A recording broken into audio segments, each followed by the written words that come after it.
Hi, I'm David. Let's look at this problem.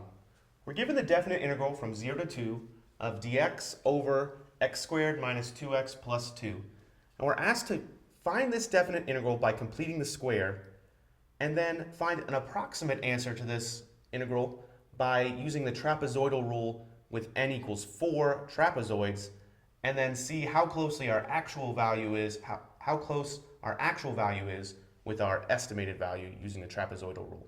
Okay, so there's quite a bit to do in here. But the first thing we have to do is try to complete the square with the denominator. So, in other words, I want to write x squared minus 2x plus 2 as something squared plus a constant. So let's see if we can do that.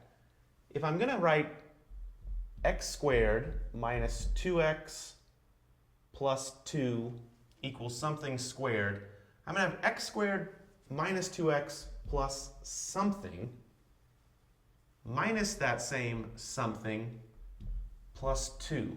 So I want to write this same expression again. I want to add and subtract the same thing, but I want to do it in such a way such that this is a perfect square. So I look at x squared minus 2x and I think to myself, okay, how could I do this? If I had a perfect square, the middle term would be multiplied by 2. So I need to cut this negative 2x in half. That's going to be a negative 1x. So if I put in a 1 here, and it might take a second to look at this, that this is really the same as x minus 1 quantity squared. And there I've completed the square there. But if I add 1, I also need to subtract 1 so that I don't change the expression. And on the right here, I've got minus 1 plus 2. That's plus 1. So x squared minus 2x plus 2 is really equal to the quantity x minus 1 squared plus 1. Now, why do I care? Why do I care that I can rewrite this as the integral from 0 to 2 of 1 over x minus 1 squared plus 1 with respect to x? Well, the idea here is that this is very close to our formula that involves arctangent.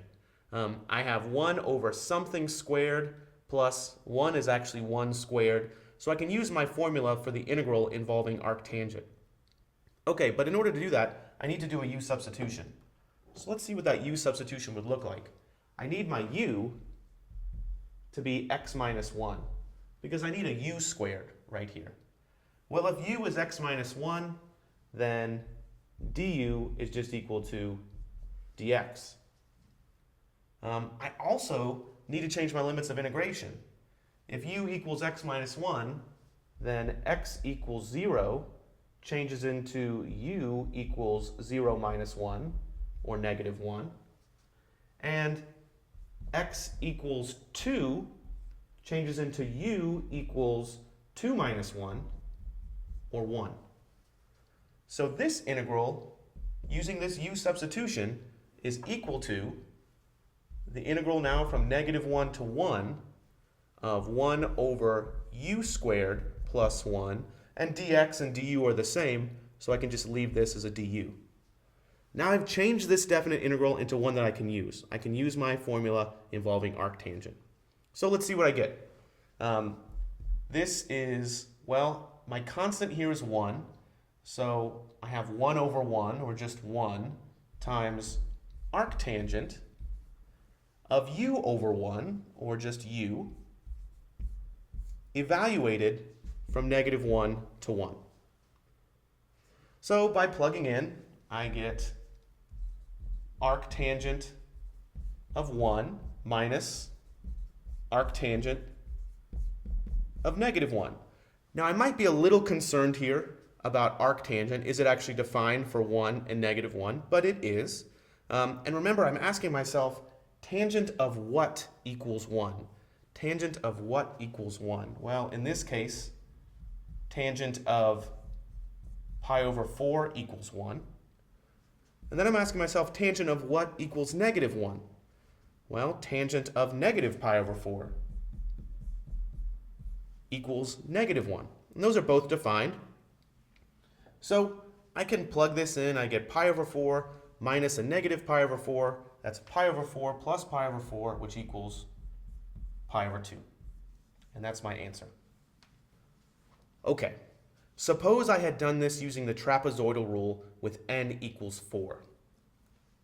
Well, if I had done that with n equals 4, would I have gotten an answer that is roughly as correct as this? So is it roughly the same as pi over 2? But let me plug in pi over 2 to my graphing utility, and I'll see what I get.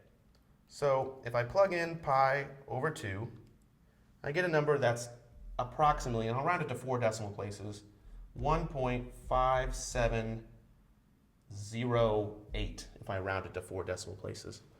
So let me use the trapezoidal rule with n equals 4 and see if I get something pretty similar. The trapezoidal rule says, look at my original function. My function here, f of x, is 1 over, let's see, x squared minus 2x plus 2. And the trapezoidal rule says that the area under the curve from this definite integral is approximately the same as the area of 4 trapezoids, where I split up the interval between x equals 0 and x equals 2, in this case, into 4 equally width subintervals. So if I do that, I've got 1 and then 1/2 and 3/2. Okay, so the trapezoidal rule says that the area is approximately, let's see, it says b minus a over 2n. So in this case, that would be 2 minus 0 over, let's see, n was given to be 4, so 2 times 4, times a long sum of things. And the thing to remember about this rule is that all the middle terms get multiplied by 2, and the n terms get multiplied by 1. So I have f of 0 multiplied by 1 plus 2 times f of 1/2 plus 2 times f of 1 plus 2 times f of 3/2 plus f of 2. Okay, if I can solve this whole sum, then I've got my approximation. Well, let's simplify a little bit. This area is approximately 2 over 8 is the same as 1/4. Now, I'm going to need to find f of 0, f of 1/2, f of 1, f of 3/2, and f of 2, all for this same function.